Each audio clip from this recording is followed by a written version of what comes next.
কি বক্তব্য দিয়ে বলেছিলেন যে সব রাজাকারের বাচ্চারা? শেখ মুজিবের বক্তব্যের পার্থক্য আছে, দুইটা রোল। শেখ হাসিনা কদমবুসি করে প্রাইম মিনিস্টার হয়েছে, রাষ্ট্রপতি হয়েছে, তাকে আপনি সেইটা অনেকেই কদমবুসি করে, অনেকে কদমবুসি করে শেখ হাসিনাকে মা ডেকে তারপর হচ্ছে আপনাদের এখন আপনাদের মন্ত্রী হয়েছে, আপনাদের মন্ত্রী হয়েছে, আপনাদের ইলেকশন করেছে, আপনাদের মন্ত্রী হয়েছে। তো এরকম মানুষও আছে। বঙ্গভবনের যে অবস্থা এখন, তো উনি বরং যে গুলশানে যে বাসায় উঠবেন সবসময় আতঙ্কে থাকবেন কখন এনসিপির নেতৃত্বে একটা মব চলে আসে।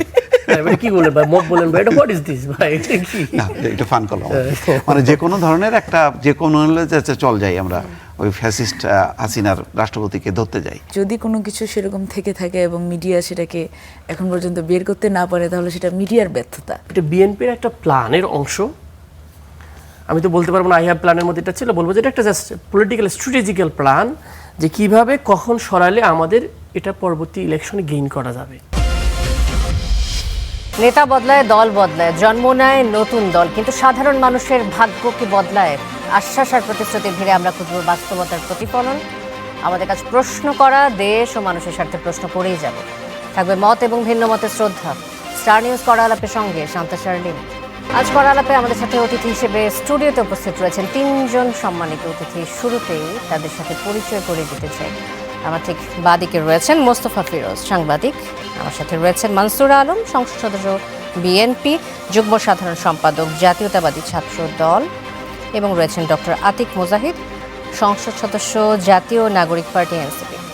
তিনজনকে স্বাগত জানাচ্ছি কড়া আলাপে। শুরুতে যে আলোচনা দিয়ে আজকের কড়া আলাপ শুরু করতে চাই, যে রাষ্ট্রপতির পদত্যাগ। আজ শুক্রবার জাতীয় সংসদের স্পিকার হাফিজউদ্দিন আহমদের কাছে পদত্যাগপত্র জমা দিয়েছেন এখন সাবেক রাষ্ট্রপতি মোহাম্মদ শাহাবুদ্দিন। তিনি পদত্যাগের পেছনে অসুস্থতাকে কারণ হিসেবে দেখিয়েছেন। তিনি বলেছেন যে শারীরিক এবং মানসিক অসামর্থ্যতার কারণে রাষ্ট্রপতির মতো গুরুত্বপূর্ণ সাংবিধানিক পদের দায়িত্ব পালন করা তার পক্ষে সম্ভব হচ্ছে না, তার দীর্ঘমেয়াদী চিকিৎসা প্রয়োজন, এই কারণ দেখিয়েছেন তিনি। শুরুতেই আলোচনাটা শুরু করতে চাই মোস্তফা ফিরোজ আপনাকে দিয়ে, যে রাষ্ট্রপতির মেডিকেল টেস্ট ও নিউরো কেন্দ্রিক জটিলতাকে আনুষ্ঠানিকভাবে পদত্যাগের কারণ হিসেবে বলা হচ্ছে, কিন্তু তারপরও এর পেছনে রাজনৈতিক বেশ কিছু সমীকরণ দাঁড় করিয়েছেন কেউ কেউ, বেশ কিছু সমীকরণ মেলানোর চেষ্টা করা হচ্ছে। এই যে প্রশাসনিক ও চিকিৎসাজনিত বাহানার আড়ালে রাজনৈতিক চাপ, কোনো রাজনৈতিক চাপ ছিল কিনা এই পদত্যাগের পেছনে, আপনি কিভাবে মূল্যায়ন করবেন রাষ্ট্রপতির আজকের পদত্যাগকে? কিছুটা মনে হচ্ছে, কিন্তু যেহেতু একদম পরিষ্কার না, কিছু মানে আলামত, রোগের কিছু আলামত দেখে তো ডাক্তার চিকিৎসা করে, তো সেই আলামতগুলোও কিন্তু হলো যে কোনো একটা রাজনৈতিক বিষয়, এটা স্বাস্থ্যগত বিষয় না। কারণ যদি স্বাস্থ্যগত বিষয়ই হতো তাহলে একজন স্বাস্থ্য চিকিৎসা শেষ করে আসলেন রাষ্ট্রপতি কয়েকদিন আগে, আরেকজন অসম্পূর্ণ রেখে চলে আসলেন রোববারে যার আসার কথা, সফর, হ্যাঁ আপনি যার কথা বলছেন স্পিকার, তিনি কেন আসলেন? এমন কি তাড়া? এই তাড়াটা যদি না হয়ে উনি যদি নর্মালি রোববারে আসতেন, সোমবারে যদি পদত্যাগ করতেন, তাহলে বোঝা যেত যে পেছনে অন্য কোনো কারণ নেই। হঠাৎ করে এই তাড়াটা যে কেন, মানে কি কারণে এত চটজলদি হলো? কিন্তু সরকার দেখানোর চেষ্টা করছে যে সবই স্বাভাবিকভাবে, এই জন্য তারা এটাকে সকাল পর্যন্ত দেখলাম মির্জা ফখরুল ইসলাম আলমগীর বলছেন যে গুজবে কান দেবেন না, খুবই নর্মালি। এবং তার আগের দিন সালাউদ্দিন আহমেদ বলেছেন সচিবালয়, কোন দিকে আসলে মির্জা ফখরুল গুজব বলছিলেন? এই রাষ্ট্রপতির পদত্যাগের সম্ভাবনা সব মিলায় আর কি গুজব। তার মানে গুজব মানে কি, রাষ্ট্রপতি থাকছেন তার পদেই, মানে যদি না থাকার একটা বিষয় থাকে তাহলে বিষয়টা থাকে যে একটা গুজবের ব্যাপার আছে। তো সেটাও আবার থাকছেন কি থাকছেন না, কারণ সবাই বলছেন যে তিনি থাকছেন না, আর পরের দিন তিনি বলছেন যে গুজবে কান দেবেন। এখন গুজব কোনটা, থাকার ব্যাপারে গুজব নাকি না থাকার ব্যাপারে গুজব? এটাও কিন্তু প্রশ্নবিদ্ধ বিষয়। আগের দিন সালাউদ্দিন আহমেদ যেটা বলছেন যে তিনি তো পদত্যাগ করতে পারেন, তবে সরকার থেকে কিছু বলা হয়নি।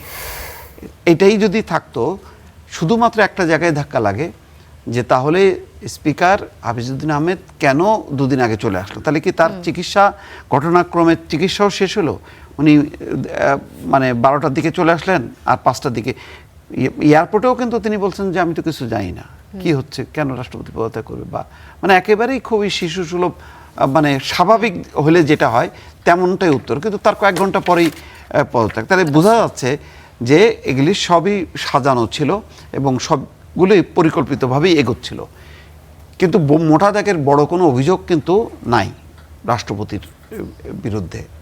কারণ তিনি ধন্যবাদ জানিয়েছেন, বলেছেন ফ্যাসিস্ট আমলে তিনি নির্বাচিত হলেও তিনি বর্তমান গণতান্ত্রিক সরকারকে সাপোর্ট করেছেন, সেই কারণে তার মঙ্গল কামনা করেছেন। তার মানে তার প্রতি কোনো ক্ষোভ নাই, কিন্তু আবার তাকে সরানোর একটা তাড়না এটা অনুভব করা যাচ্ছে। এই একটা রহস্যটা কিন্তু থেকে গেল। আচ্ছা, আরেকটি বিষয় নিয়ে আসে যে রাষ্ট্রপতি সাবেক প্রধানমন্ত্রীর সাথে ফোন আলাপের যে বিষয়টি, সেটিকে ভিত্তিহীন ও মাথা খারাপ লোকের কথা বলে উড়িয়ে দিয়েছিলেন। আবার পদত্যাগের প্রশ্নকে বলেছিলেন বিব্রতকর। বিএনপি ও সরকারের পক্ষ থেকে কোনো ধরনের স্টেটমেন্ট কিন্তু আমরা পাইনি, স্পষ্ট করা হয়নি যে ঠিক কী কারণে পদত্যাগ করতে হচ্ছে রাষ্ট্রপতিকে। স্পিকার তড়িঘড়ি করে দেশে ফিরেছেন, আপনি যে কথাটা বললেন, সরকার ও রাষ্ট্রপতির পক্ষ থেকে যে লুকোছাপা, এটি প্রবণতাটা কেন আসলে লুকোছাপা কেন?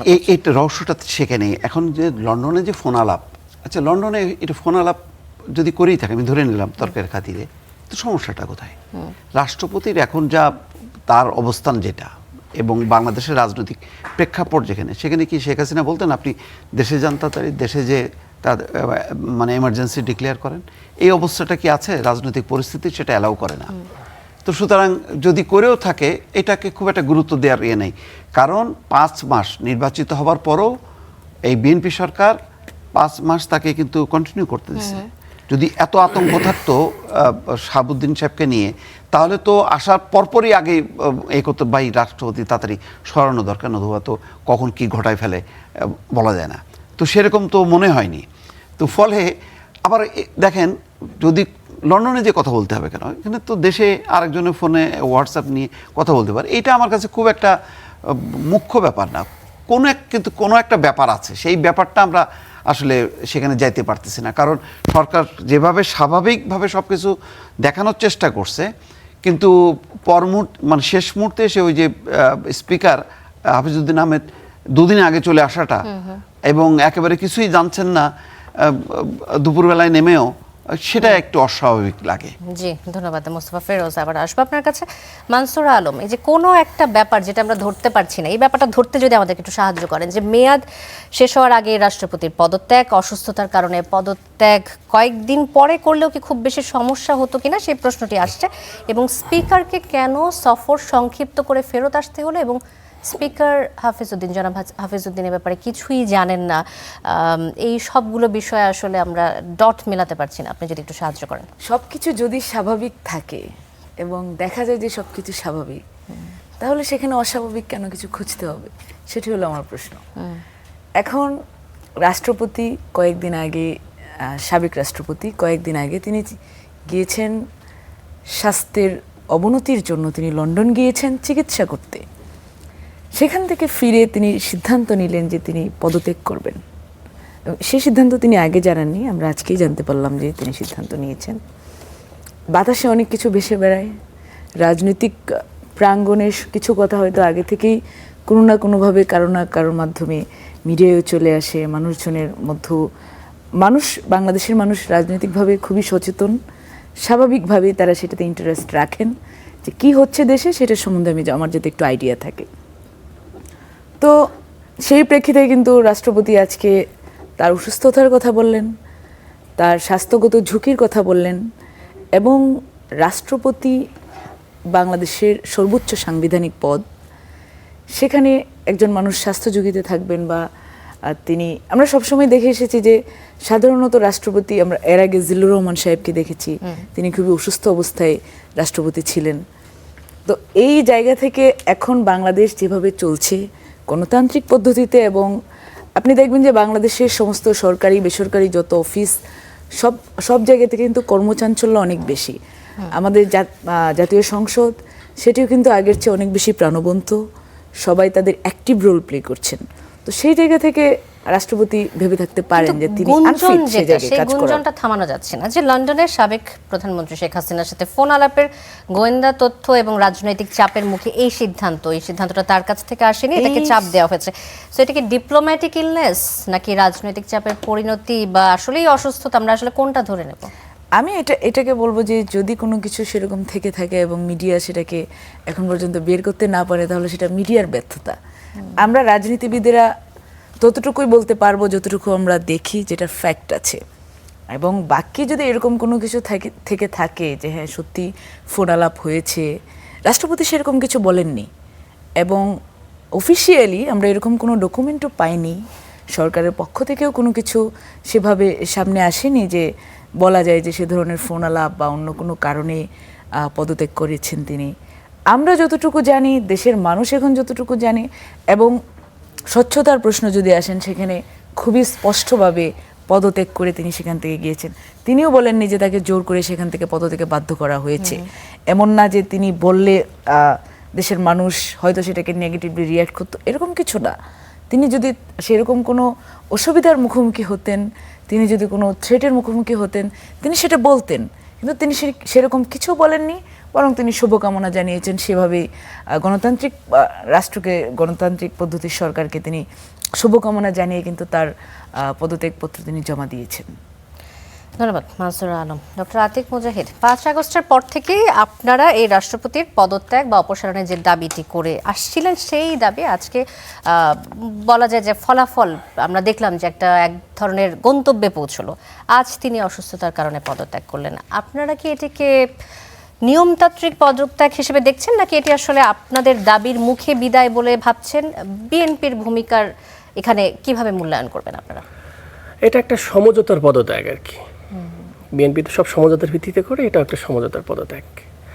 আপনি যদি একটু হিস্ট্রিগুলো দেখেন, প্রথম কালের কণ্ঠে যে রিপোর্ট আসলো সাক্ষাৎকারে, সেখানে স্পষ্ট বলছে যে বিএনপির উচ্চ আসনে যারা আছেন তারা আপনার প্রতি আমাদের সমর্থন আছে এই আশ্বস্ত করেছে 3 বাহিনী সহকারে। কী ছিল argument was that constitutional crisis হবে, রাষ্ট্রের আনস্টেবল হবে। 3 আর্গুমেন্টস, ইলেকশন পিছায় যাবে, এই কারণে রাষ্ট্রপতি সরানো যাবে না। হোক, এরকম বিশাল সমস্যা হয়েছে, বাংলাদেশে সাংবিধানিক সংকট হয়েছে।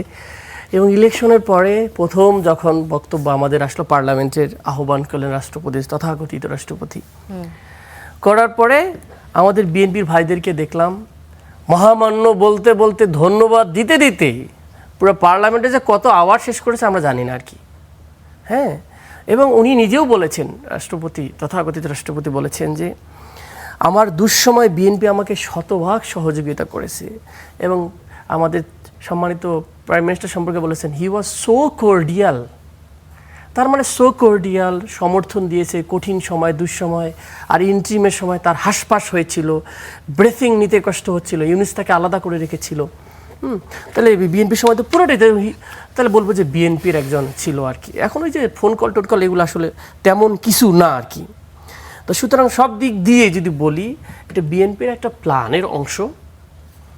আমি তো বলতে পারবো না আই হ্যাভ প্ল্যানের মধ্যে এটা ছিল, বলবো যে এটা একটা জাস্ট পলিটিক্যাল স্ট্র্যাটেজিক্যাল প্ল্যান, যে কিভাবে কখন সরালে আমাদের এটা পরবর্তী ইলেকশনে গেইন করা যাবে।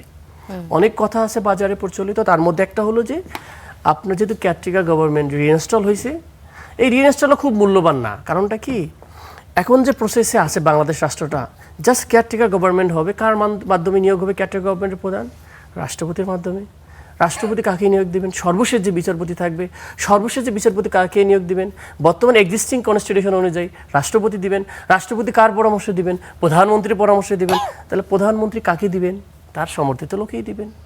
সো জুলাই বা গণভোটের যে স্টাইলটা ছিল সনদে, সেটা হচ্ছে যে একটা এই ক্রাইটেরিয়ার পদ্ধতিতে চেঞ্জ করে ফেলা, যেন একটা সুন্দরভাবে সরকারি দল বিরোধী দল, এখানে অনেক কিছু ক্রাইটেরিয়া দেওয়া আছে কীভাবে আমরা তত্ত্বাবধায়ক সরকার প্রধান নিয়োগ দিব, কীভাবে কনস্টিটিউশনাল প্রতিষ্ঠানগুলো নিয়োগ দিব, সেইগুলো জুলাই সনদে। কিন্তু এখন যেটা বলছেন, বাংলাদেশে আদতে আসলে রাষ্ট্রপতি একটা পুতুলের স্টাইলেই থাকে, কোনো পাওয়া নাই, প্রাইম মিনিস্টার যা বলে তাই। সুতরাং ওনারা চেয়েছেন এখন, তাই ওনাকে সরিয়ে দিয়েছেন আর কি। এখন আর কনস্টিটিউশনাল ক্রাইসিস হবে না, কারণ 5 মাস হয়ে গিয়েছে, ইহাতে কোনো সমস্যা হবে নাকি? ওনারা চাইলেই প্রথম সেশনে শেষ করতে পারতো, কারণ আমাদের স্পিকার সংকট ছিল। খেয়াল করেন, নর্মালি একটা সংসদের পর পরের সংসদে ওই স্পিকার থাকে, কিন্তু আরেকটা স্পিকার নির্বাচিত হওয়ার পর্যন্ত। কিন্তু আমরা কিন্তু এবার স্পিকার সহকারে নাই, অ্যারেস্টেড উনি জেলখানে। তাহলে আমরা একজনকে প্রথম সভাপতি বানাইলাম, তার নেতৃত্বে আমরা ইলেকশন করে আমরা স্পিকার কী করেছিলাম, আমরা কি নির্বাচন করেছিলাম।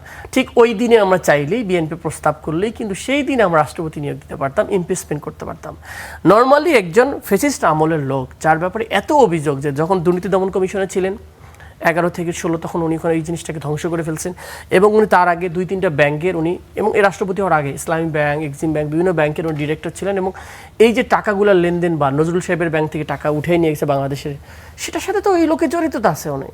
শেখ হাসিনা তাকে দিয়ে পারপাসগুলো সার্ভ করেছে, তো এইরকম এবং মিথ্যাচার করেছেন অনেক সময়। যে শেখ হাসিনার প্রথম দিকে বললো কি, মানব জমিনের রিপোর্টে আমরা পাইলাম আচ্ছা, যে প্রাইম মিনিস্টারের দলিল নাই, কি পদত্যাগপত্র তার কাছে পাওয়া যায় না, উনি কিন্তু এটাও বলেছেন। ঠিক কি কারণে আসলে 5 মাস পরে এসে বিএনপি এমন একটা সিদ্ধান্ত নিল বলে আপনার মনে হয়? আপনার যেহেতু মনে হচ্ছে আমি তো বললাম উনি ওনার নেক্সট ইলেকশনের ফেসিলিটেড হবে, ওনাদের সুযোগ পাবে, ওনাদের ওই সময় ওনাদের নির্বাচিত, ওনাদের নিয়োজিত রাষ্ট্রপতি থাকবেন, এইটাই একটা ফেসিলিটি, সেটা একটা বেসিক্যালি ক্যাটাগরি গভর্নমেন্টের সময়। আবার আসছে আপনার কাছে মানসুরা আলম, যে এই যে সমঝোতার পদত্যাগ বলছে জাতীয় নাগরিক পার্টির সদস্য, তিনি বলছেন সংসদ সদস্য, সমঝোতার পদত্যাগ বলা হচ্ছে কেন? কারণ এই ধরনের পজিশনে যারা থাকেন তারা কি আসলে নিজে নিজে পদত্যাগ করেন না, তাদেরকে বাধ্য করানো হয় এভাবে যে আপনি নিজে থেকে পদত্যাগ করেন, এমন কারণেই কি এমন কথা বলা হচ্ছে কিনা? বিষয়গুলো আসলে খুবই হাস্যকর যে আমরা গত 2 বছর দেখলাম যে আমার এনসিপির বন্ধুরা তারা রাজপথ, যমুনার সামনে বিভিন্ন জায়গায় তারা ব্যারিকেড করেছেন, তারা চিৎকার করেছেন যে এই রাষ্ট্রপতি রাখা যাবে না, ফ্যাসিস্ট, বিভিন্ন ধরনের কথা। যখন ফাইনালি উনি পদত্যাগ করলেন, যিনি আর অংশ না বাংলাদেশের এক্সিস্টিং যে অ্যাডমিনিস্ট্রেশন, সেটার অংশ না উনি আর, তখন তাদের মনে হচ্ছে যে এটি সমঝোতার পদত্যাগ বা এরকম। যদি সমঝোতার পদত্যাগও হয় তাহলে তো ওনারা যেটা চেয়েছেন সেটা হয়েছে, ওনাদের তো সেই জায়গাটায় স্যাটিসফাই থাকার কথা। এবং আরেকটা কথা যে বারবার ওনারা জুলাই সনদ করেন, সেই জুলাই সনদের পক্ষে তো বিএনপি আছে। যদি তারা মনে করেন যে না, অবশেষে ঠিক আছে, এতদিন পরে ফ্যাসিস্টের সর্বশেষ চিহ্ন এদেশ থেকে, এনসিপির যে বক্তব্য আমরা যেটা বুঝলাম, আমি যতটুকু বুঝলাম যে এটা আসলে অনেক আগে করা সম্ভব ছিল বিএনপির পক্ষে, কিন্তু করা হয়নি কারণ যখন নিজেদের প্রয়োজন মনে হয়েছে তখন অ্যাপ্লিকেবল না, হয়েছে। এখানে আরেকটা কথা উনি বলেছেন যে নেক্সট ইলেকশনের সুযোগ নেওয়ার জন্য। তো নেক্সট ইলেকশনের মানুষের তো অনেক কিছুই হতে পারে, যিনি রাষ্ট্রপতি হবেন, পরে এর মাঝখানে যে আরেকজন রাষ্ট্রপতি আসবেন না, আমরা তো সেটাও জানি না, অনেক কিছুই হইতে পারে, আমরা ভবিষ্যতের কথা জানি না। তো তারা এটাই কেন ভেবে নিচ্ছেন যে এখন যিনি রাষ্ট্রপতি তিনি শেষ পর্যন্ত থাকবেন বা এর মাঝখানে অন্য কিছু হবে না? 5 বছর নরমালি সংবিধানের মেয়াদ, আপনি নরমাল সংবিধানের মেয়াদ আছে, ঠিক আছে, আপনারা এত কিছু ভাবছেন কেন? না ভাবলে আপনি লেট করলেন কেন? আমাদের লেট করার এখানে প্রশ্ন না, প্রশ্নটা হচ্ছে যে সাংবিধানিক যে পদ, রাষ্ট্রপতি সাংবিধানিকভাবে সর্বোচ্চ পদ, সেখানে যখন সংসদ ভেঙে যায় তখন দেশের স্ট্যাবিলিটি, বিশেষ করে আপনার যে দল, আচ্ছা ডক্টর আতিক জাহিদ, আপনি তো চেয়েছিলেন, আপনাদের দল তো এটাই চেয়েছিল যে আমরা রাষ্ট্রপতি বলেছি, বিদায় হোক। ওনারা সেটাই চেয়েছিলেন এবং সেটাই হয়েছে। তো যখন হয়েছে সেটার ব্যাপারে তো কোনো, এটা তো ভালো কাজ, বিদায় হয়েছে, দ্যাটস ফ্যান্টাস্টিক, এটার ব্যাপারে তো কোনো নাই। কিন্তু ইস্যুটা হলো 5 মাস পরে কেন? আপনি 5 মাস আগে করতে পারতেন। এইসব পুতুল তো রাখার দরকার ছিল না, আপনি ইউজ করলেন তাকে। আমি বলবো না যে আমার জায়গা থেকে তাকে তো এখন অ্যারেস্ট করা উচিত, আচ্ছা তাকে দেশের বাইরে যেতে দেওয়া উচিত না। আচ্ছা, সেটা সরকার সিদ্ধান্ত নিক, অ্যাডমিনিস্ট্রেশন সিদ্ধান্ত নিক যে কাকে অ্যারেস্ট করবে কাকে করবে না, বা কোনো যদি তার যদি কোনো ধরনের অনিয়ম বা কোনো ধরনের আইনি পদক্ষেপ নেওয়ার থাকে সেটা নেওয়া হবে। কিন্তু আমি এক্সিস্টিং একজন সংসদ সদস্য, উনি সংসদ সদস্য, তো রাষ্ট্রপতির পদ পুতুল আমি এখানে বসে বলতে পারি না সেটা। কারণ আলটিমেটলি আমাদের যে অবস্থান আছে, যে অ্যাডমিনিস্ট্রেটিভ পজিশন, সেখানে রাষ্ট্রপতি এবং সর্বোচ্চ পদে সেখানে অধিষ্ঠিত থাকেন। এখন যিনি অস্থায়ী রাষ্ট্রপতি আছেন, মহামান্য রাষ্ট্রপতি, তিনি সেই পদে আছেন। আজকের আগে পর্যন্ত যিনি পদত্যাগ করেছেন তিনি ছিলেন। তো এই জায়গা থেকে তিনি 5ই আগস্টের পরে যখন সংসদকে ভেঙে দেওয়া হলো, তারপর থেকে কিন্তু তিনি একটি চালিকা শক্তির অংশ এবং সবচেয়ে বড় অংশ। তো সেই জায়গা থেকে দেশের স্ট্যাবিলিটি বলেন, বিভিন্ন ধরনের মব হয়েছে গত 2 বছর, সেই মবগুলোর ক্ষেত্রে এবং ইলেকশন নিয়ে যে আমাদের বন্ধুরা, বিরোধী জোটের বন্ধুরা যা খেলা দেখিয়েছেন গত 2 বছর, সেই খেলার প্রেক্ষিতে একটা ইলেকশনের পরে সেই স্ট্যাবিলিটির জন্য একজন মানুষকে কিন্তু সেখানে, যিনি সর্বোচ্চ পদে আছেন, তাকে সেখানে তার থাকা দরকার ছিল, তিনি ছিলেন। এখন তিনি মনে করছেন যে তিনি অসুস্থ, তিনি আর থাকতে পারবেন না, সেই জায়গা থেকে তিনি পদত্যাগ করেছেন। তো সব কিছু যখন স্বাভাবিক দেখাচ্ছে, সেখানে অস্বাভাবিক খোঁজাটাই মনে হয় অস্বাভাবিক। জি, মোস্তফা ফিরোজ, রাষ্ট্রপতির পদ পুতুল, পুতুলের পদ, মানে এটাকে আপনি আসলে কিভাবে ব্যাখ্যা করবেন যে রাষ্ট্রপতি পদকে আসলে পুতুলের পদ বলার সুযোগ আছে কিনা, বা উনি বলতে পারেন। নরমালি যখন কি একটা ফাংশন করে একটা দেশে, তখন রাষ্ট্রপতির ভূমিকাটা খুব একটা মুখ্য না। যদি একটা ক্রাইসিস হয়, যেমন এরকম গণ অভ্যুত্থান বা সামরিক অভ্যুত্থান, তখন রাষ্ট্রপতির পদটা গুরুত্বপূর্ণ হয়ে ওঠে। তো নর্মালি যখন ফাংশন করে আসলে রাষ্ট্রপতি বরং তার যে স্বাস্থ্যগত যেই কারণে তিনি পদত্যাগ করছেন, বরং স্বাস্থ্যগত কারণে পদত্যাগ না করাটাই ভালো ছিল। কারণ বঙ্গভবনে যে পরিবেশ, যে চিকিৎসার সুবিধাগুলি উনি পাইতেন, এখন তো পাবেন না। এখন ধরেন উনার খুব বড় ধরনের একটা চিকিৎসার দরকার, তখন উনি কি করবেন? তখন তো রাষ্ট্র তার ওনার পিছনে পয়সা খরচ করবেন না। উনি বিদেশ আর যেতে পারেন। বঙ্গভবনের যে অবস্থা, এখন তো উনি বরং যে গুলশানে যে বাসায় উঠবেন, সবসময় আতঙ্কে থাকবেন কখন এনসিপির নেতৃত্বে একটা মব চলে আসে। এবারে কি বলেন ভাই, মব বলেন ভাই, এটা হোয়াট ইজ দিস ভাই, এটা কি? না, এটা ফান করলাম। মানে যে কোনো ধরনের একটা, যে কোনো চল যাই আমরা ওই ফ্যাসিস্ট হাসিনার রাষ্ট্রপতিকে ধরতে যাই, যে কেউ আর কি বলতে পারে, বিএনপির এরাও বলতে বিদেশ পারে। সফরে গিয়ে তো আসলে তার নিস্তার নেই। বিদেশ সফরে গেলেও তো আসলে তাকে তো ধরা হয় যে কেন শপিং মলে গেলেন, এমন সব অভিযোগ আসলে চলে আসে। এখন সেই সব কারণে আমি বলছি যে বরং ওই স্বাস্থ্যগত কারণটা এই জন্য আমার কাছে খুব মনে হচ্ছে। আবার দেখেন, যাদের নামগুলো প্রস্তাব করা হচ্ছে প্রত্যেকেই কিন্তু স্বাস্থ্যগতভাবে অনেক খারাপ।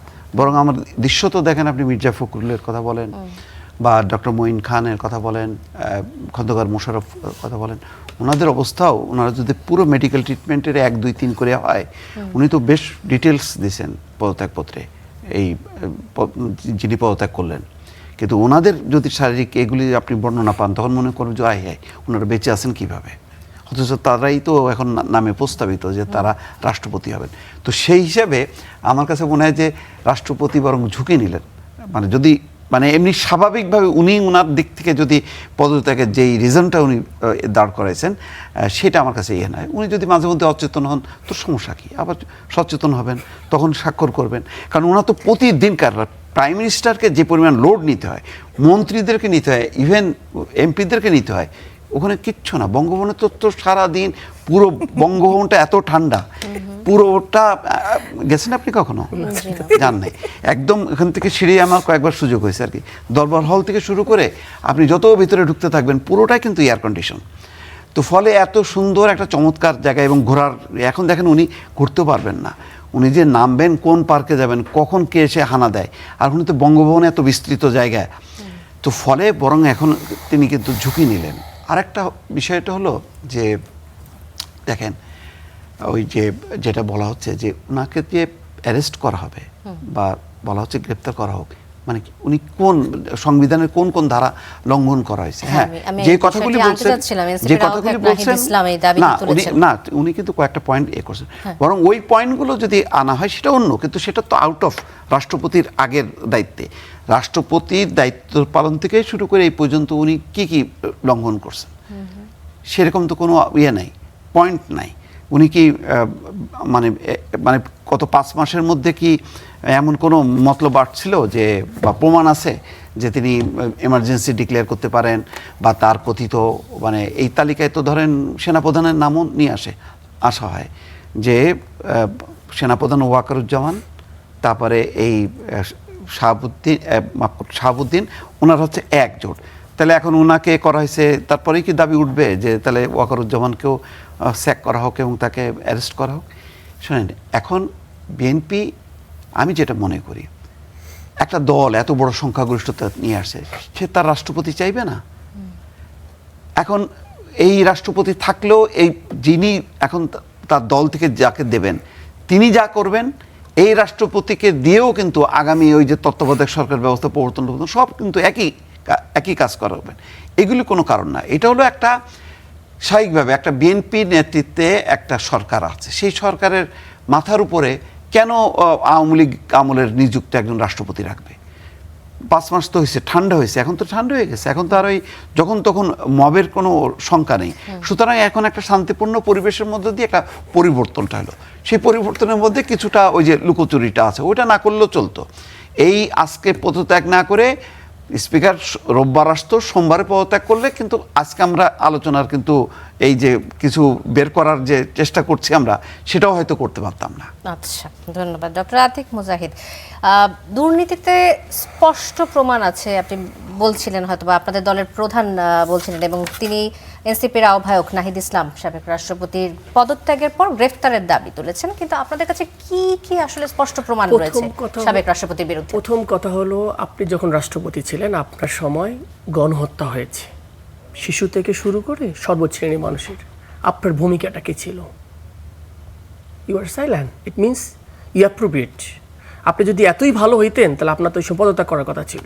যে আমার রাষ্ট্রের আমি প্রধান, সাংবিধানিক কনস্টিটিউশনাল প্রধান, মানুষকে 1400-1500 লোক মারা হলো, 20 থেকে 30,000 লোক আহত ভঙ্গ করা হলো, আমার কোনো সেন্স নাই। তখন আমি তখন ওই রোগটা ছিল, নিউরো কি যেন, ওই রোগে মনে হয় উনি অচেতন ছিল কিনা, আমি autonomic neuropathy, autonomic neuropathy, it's very interesting. আমি জানি না, রোগ নিয়ে আমি কটাক্ষ করতে চাচ্ছি না, এটা ঠিক না উচিত না, আল্লাহ যে কাউকে দিতে পারেন।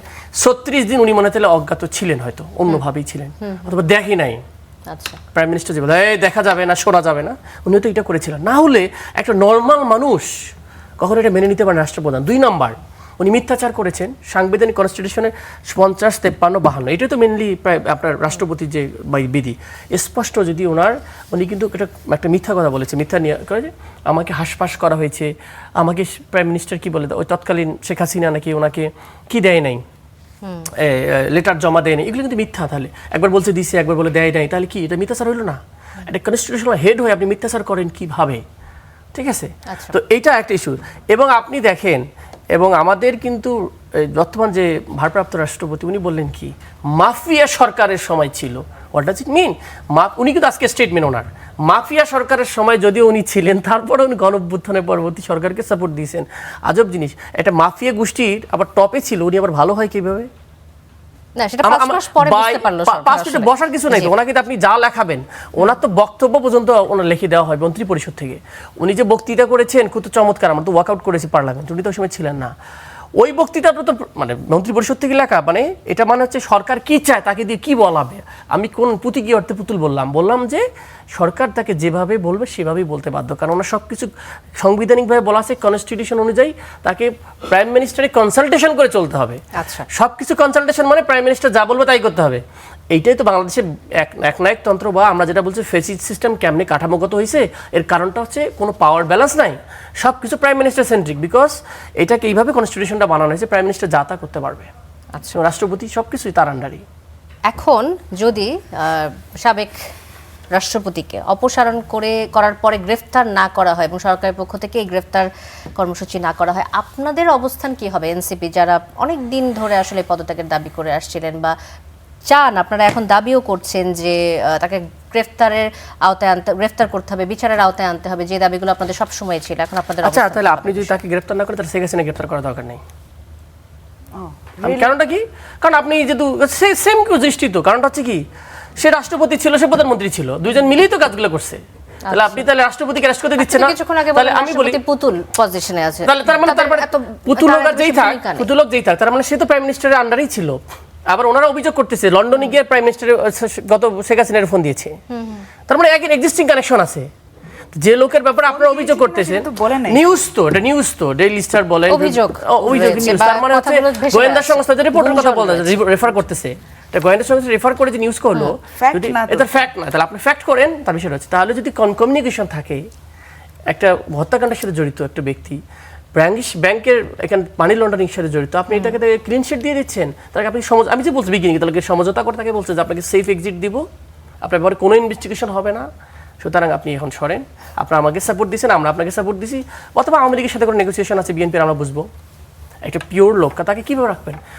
ওই স্পিকারে অ্যারেস্ট করছেন না আপনারা, একই হাউজের দেখেন, স্পিকার অ্যারেস্টেড, প্রাইম মিনিস্টার তথাকথিত প্রাইম মিনিস্টার ইন্ডিয়াতে, তার রাষ্ট্রপতিকে আপনি রেখে দিয়েছেন, আবার ভাই যেটা বলো খুব চমৎকার, খুব এসি গোষ্ঠীতে রাখছেন, আবার তাকে খুব সেফ এক্সিট দেওয়ার চিন্তা করতেছেন। তো এটা what is this? Doctor Atiq Mujahid, আবার আসবো আপনার কাছে।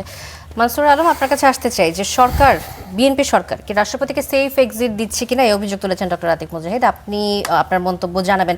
যদি সাবেক রাষ্ট্রপতিকে গ্রেফতার না করা হয় এবং বিচারের আওতায় আনা না হয়, তার মানে কি তিনি বলছেন যে শেখ হাসিনাকেও তাহলে বিচারের আওতায় আনার দরকার নেই? এই বিষয়টির সাথে আপনার মতামত? এটা আমি মনে করি যে একটা ভাইল স্টেটমেন্ট, এই কারণেই যে আমার এনসিপির বন্ধুরা সবসময় জেনারেলাইজ করা পছন্দ করেন, তারা অনেক কিছু একসাথে মিলিয়ে ফেলেন। যেমন একটা মানুষের অ্যাক্টিভ রোল আর প্যাসিভ রোল দুটো কিন্তু আলাদা জিনিস।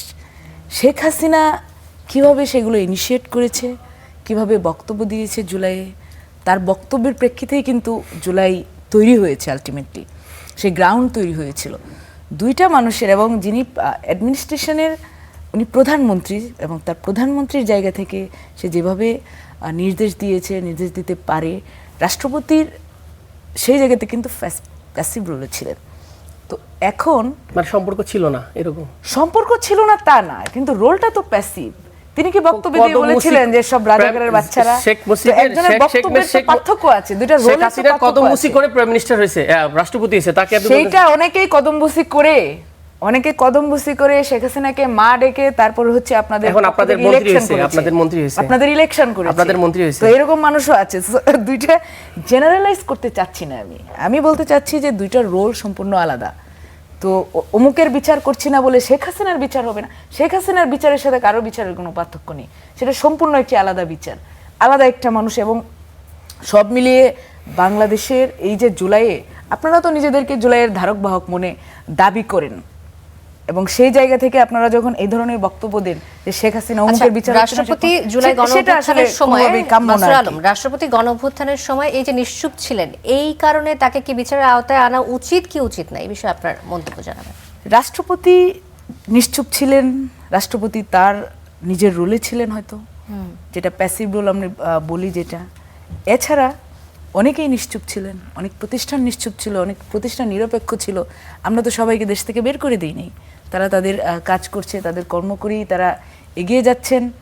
এবং অনেকেই সেই সময় নেগেটিভ রোলে থাকার পরেও কিন্তু দেশে অবস্থান করছেন, তাদেরকে কিন্তু সেভাবে কোনো আইনের আওতায় এখন পর্যন্ত নিয়ে আসা হয়নি। এবং রাষ্ট্রপতির বিরুদ্ধে আমাদের বন্ধুরা যেসব অভিযোগ করেন সাবেক রাষ্ট্রপতির বিরুদ্ধে, তো সেই জায়গায় তাদের অভিযোগ যদি আরও তাদের কাছে নির্ভরযোগ্য প্রমাণ থাকে, তারা সেটা অ্যাডমিনিস্ট্রেশনে জমা দিবেন, স্বরাষ্ট্র মন্ত্রণালয়ে জমা দিবেন, তারা সেভাবে কাজ করতে বলবেন। যদি সেগুলো প্রমাণিত হয়, আইনের আওতায় আনা যায়, তাহলে সরকার সেটি হয়তো আনবে। এর আগে পর্যন্ত কিভাবে কি করা যায়, বা পদত্যাগ করার পিছনের কারণ, বা পদত্যাগ করার সাথে সাথেই অন্য তাকে আইনের আওতায় নিয়ে আসতে হবে, এই ব্যাপারগুলো তো আসলে আইনসম্মত না কোনোটা। আচ্ছা, তো তাদেরকে আইনসম্মত রাস্তায় হাঁটতে হবে। আচ্ছা, ধন্যবাদ মাসরুর আলম। মোস্তফা ফেরোজ, আপনার কাছে আসতে চাই যে সংসদে সরকারি দলের একক আধিপত্যের সংস্কৃতি থেকে বের হয়ে একজন নিরপেক্ষ এবং গ্রহণযোগ্য ব্যক্তিকে রাষ্ট্রপতি বানানো কেন জরুরি? বাংলাদেশে কি সর্বজন গ্রাহ্য ব্যক্তিত্বের সংকট রয়েছে কিনা, এই বিষয়ে আপনার মন্তব্য কি?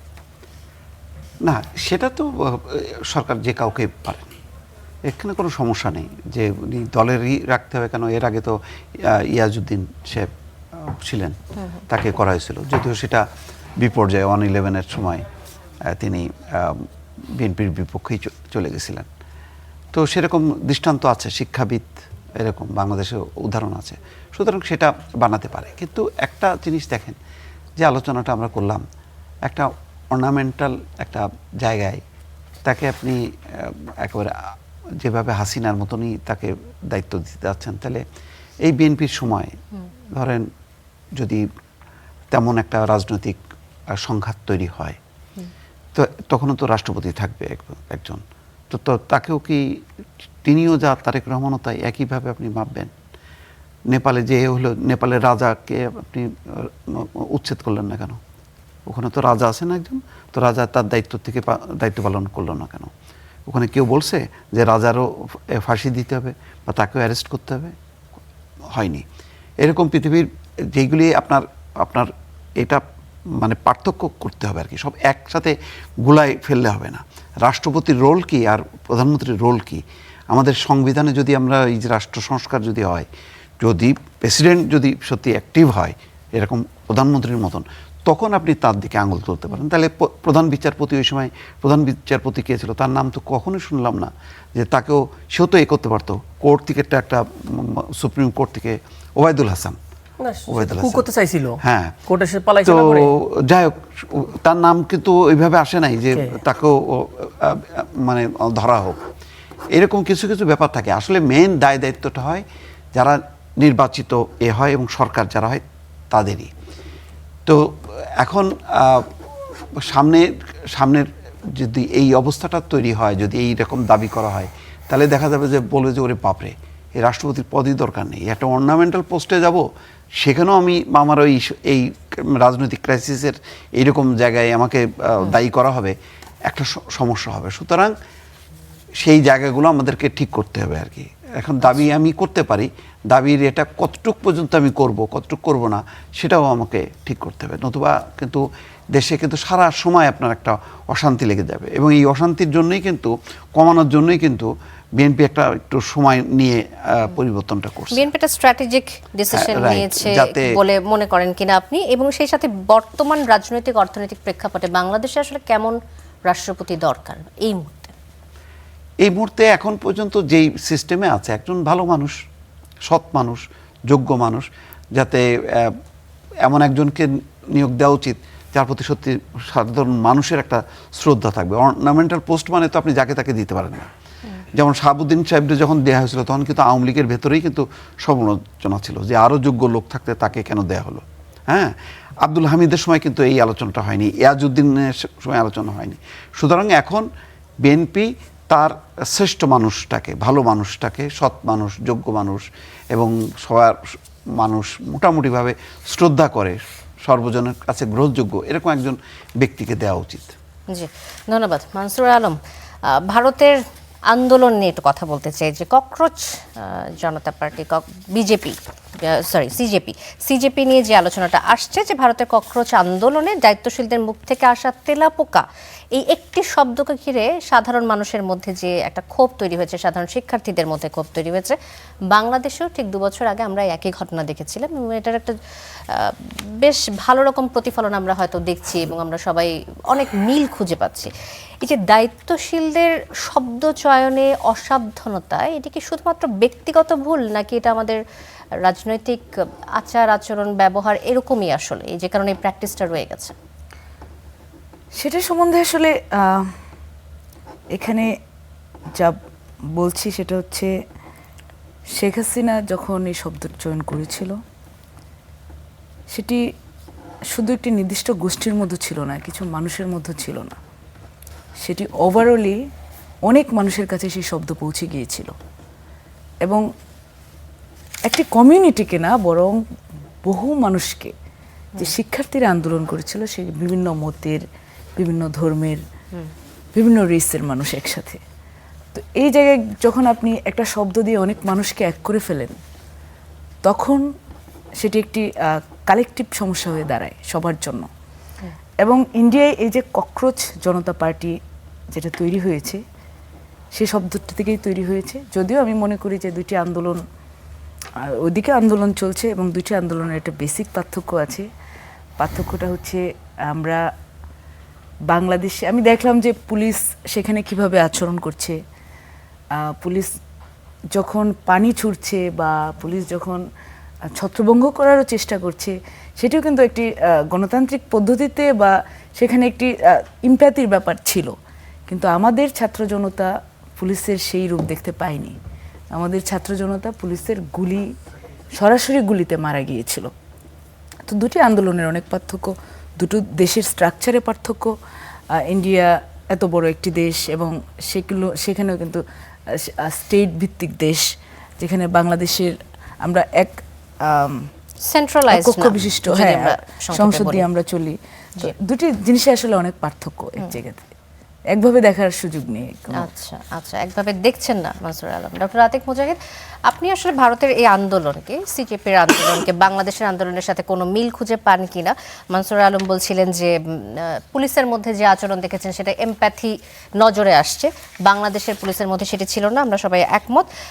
তরুণদের এই যে পুঞ্জীভূত ক্ষোভ এবং আন্দোলনকে শুধুমাত্র আইন শৃঙ্খলার সংকট হিসেবে না দেখে তাদের দাবি দেওয়াকে রাষ্ট্রীয় নীতিতে আসলে যুক্ত করার উপায় ইন্ডিয়া খুঁজছে কিনা, ভারত আমাদের প্রতিবেশী দেশ, কি মনে হয় আপনার?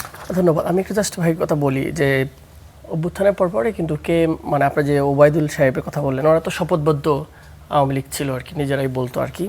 এবং বিচারপতি মানিক তো অ্যারেস্ট হয়ে গেছে, তার মানে উনি প্রধান বিচারপতি ছিল, ওনাকে অ্যারেস্ট করা যাবে না, অ্যারেস্ট হয়েছে আমাদের দেশেই হয়েছে, আমাদের ব্যাপারে অনেকের ব্যাপারে এরকম আছে।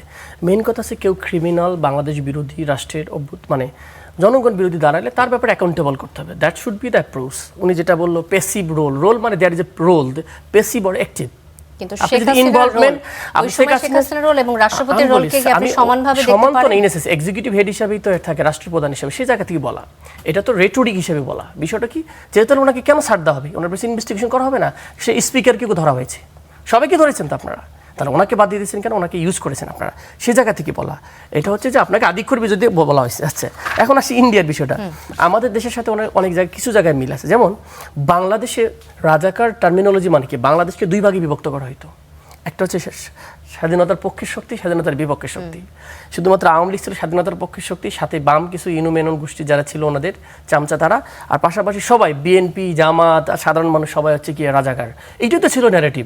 যে লোকগুলো আজকে বিএনপির পক্ষে কথা বলে তারাই কয়েকদিন আগে বিএনপিকে গালিগালাজ করতো।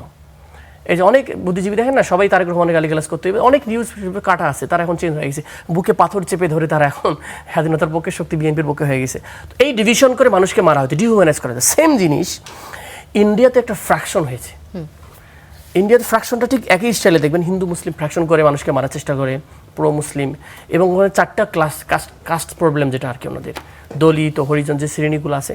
এবং ইন্টারেস্টিংলি এবার যে ছেলেটা নেতৃত্ব দিচ্ছে সিজেপি, সে কিন্তু দীপক নামে ছেলেটা, it's very interesting, he comes from Dalit leader, কিন্তু সে পড়াশোনা করতো বাইরে একটা ভালো ইউনিভার্সিটিতে। সে জায়গাতে সে কিন্তু বলতেছে যে এখানে কিন্তু ওই সে সবার বলতেছে যে হিন্দু মুসলিম হইলে কিন্তু এখানে যদি হিন্দু মুসলিমরা বেশি আসে তাহলে আমরা আন্দোলন, সে মুসলিমকে বলছে তুমি আসিও না আমার এখানে। ওই সময় বলতো যেখানে আন্দোলনে বিএনপি মানুষরা বলতেছে হুজুররা আসিও না বা জামাত শিবির আসিও না, এরকম অনেক শব্দ কিন্তু বলেছিল, কারণ এটাকে ব্লেম করা হবে। ছাত্ররা বলছে এখানে যেন দলীয়করণ করা হয়। Same thing rhetoric is that. আমি ইন্ডিয়ান বন্ধুদের সাথে কথা বলে দেখছি, ইন্ডিয়া প্রথমত বাংলাদেশে প্র্যাকটিস করতো যেটা করতে চায় তার দেশে, আমাদের দেশে যে প্র্যাকটিসটা করছে ভোট রিগিং, এইটা রিসেন্টলি তারা তাদের সব রাজ্যে একই স্টাইলে রিগিং করেছে, এবং তার এমন ওভারওয়েলমিং মেজরিটি তার সব জায়গায়, এবং তারা দেখবেন সবচেয়ে বেশি তারা হলো এই ওনাদের এমএলএ বা ওনাদের কি এমপিদের সবচেয়ে বেশি ইন্ডিয়াতে কেনা হচ্ছে। আচ্ছা, কমপ্লিটলি একটা আন্ডারমার্কেট এবং স্বৈরাচার স্টাইলে, ফ্যাসিস্ট স্টাইলে চলে গেছে ওনারা। এটা একটা হিউজ কারাপশন, এটা আনবিলিভেবল যে ইন্ডিয়া এখন খুব কারাপশন একটা নেশনের লেভেলে চলে গেছে। তো এইভাবে তারা বিভক্ত করে নানা স্টাইলে। এখন কেউ বলে প্রো হিন্দু, প্রো তুমি রাম রাজ্যত্ব করতে দিচ্ছ না আমাদেরকে, এবং এখন মানুষজন কেন বিতর্কিত, মানুষ জানতেছে না, কারণ বড় বড় যখন টেম্পল নির্মাণ করতেছে তাদের সাধুরা এখান থেকে টাকা নিয়ে তারা 5 স্টার হোটেল করতেছে থাকতেছে, এইসব নিউজ কারাপশন বের হয়েছে। যে আমরা মসজিদে টাকা দিই, সে টাকা যদি সেখানকার ম্যানেজমেন্ট চুরি করে তাহলে মসজিদে আস্থা হাঁটবে না।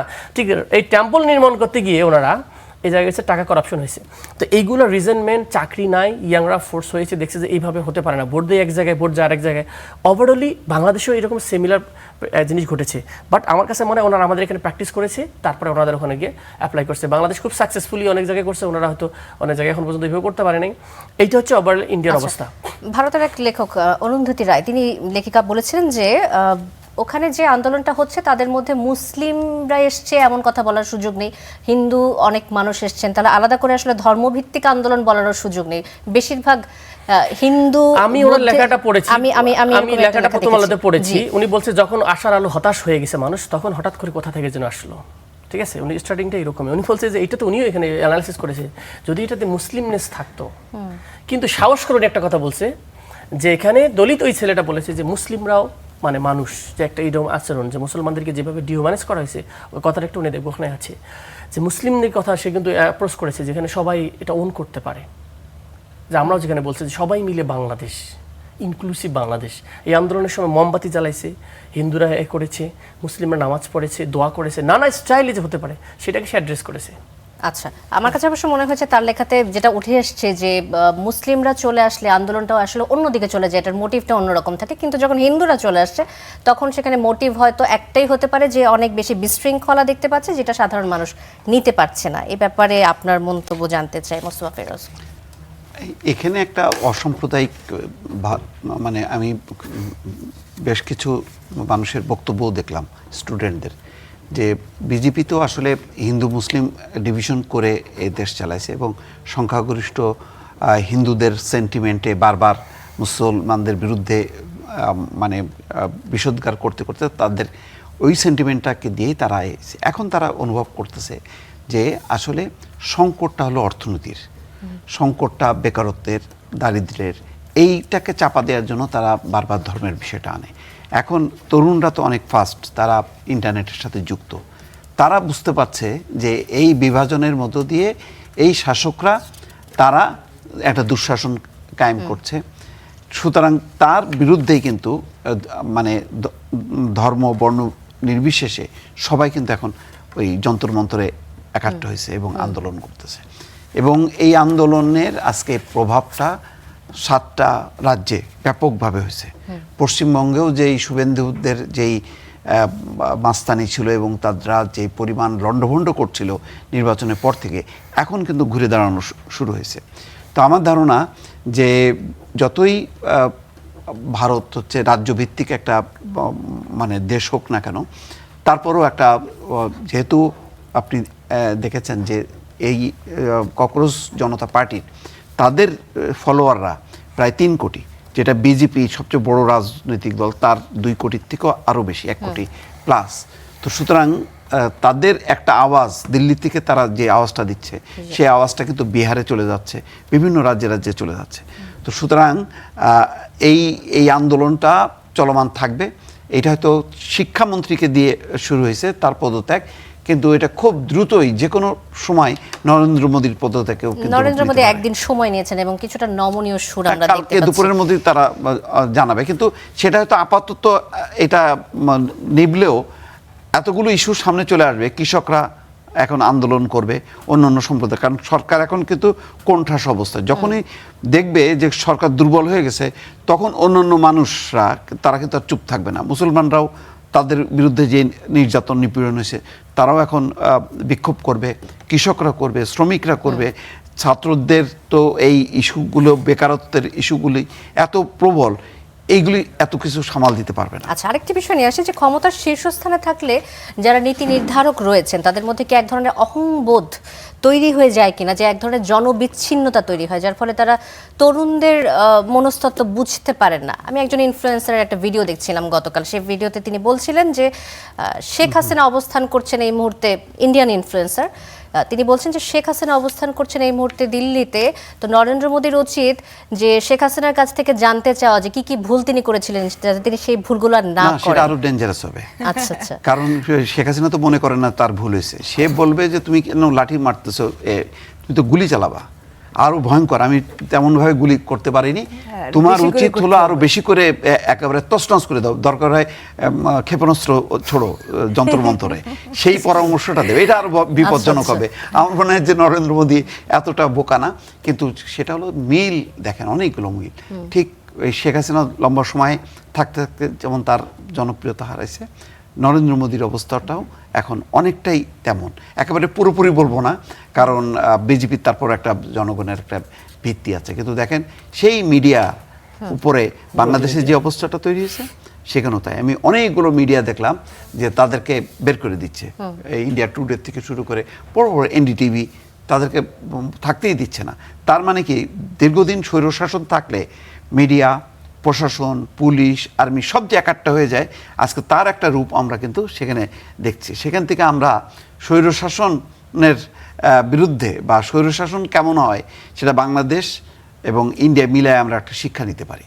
আচ্ছা, মানসুরা আলম, এখনো কি মনে হচ্ছে কিনা যে আসলে পুলিশ বা প্রশাসন কিছুটা এমপ্যাথেটিক রয়েছে? কারণ অনেক লম্বা সময় ধরে যখন একটা সরকার থাকে, বিজেপির কথা বলছি আমি, তারা কি আসলেই সাধারণ মানুষ, শিক্ষার্থীদের মনের ব্যথায় বুঝতে পারছে কিনা, নাকি অহংবোধ চলে আসছে? বুঝতে পারে না। এখানে বিষয়টা হচ্ছে বাংলাদেশের ডেমোক্রেসির সাথে ইন্ডিয়ার ডেমোক্রেসির একটা পার্থক্য ছিল সবসময়, এবং India largest democracy in the world. তো তাদের যে স্ট্রাকচার, তারা হয়তো পুলিশ, বাংলাদেশের পুলিশ যেটা সহজেই গুলি করতে পেরেছিল, তারা সেটা পারেনি, বা পারতে হয়তো তাদের আরও সময় লাগবে। তো যে অবস্থানে তারা আছে, যেহেতু অনেক কমিউনিটির কথা তাদের সেখানে ভাবতে হয়, সেই ভাবনার জায়গা থেকে তারা, আমি সেটা এমপ্যাথি বলেছি ঠিক আছে, কিন্তু ততক্ষণ পর্যন্ত তারা এমপ্যাথেটিক যতক্ষণ পর্যন্ত তাদের পলিসি সেটা অ্যাপ্রুভ করবে।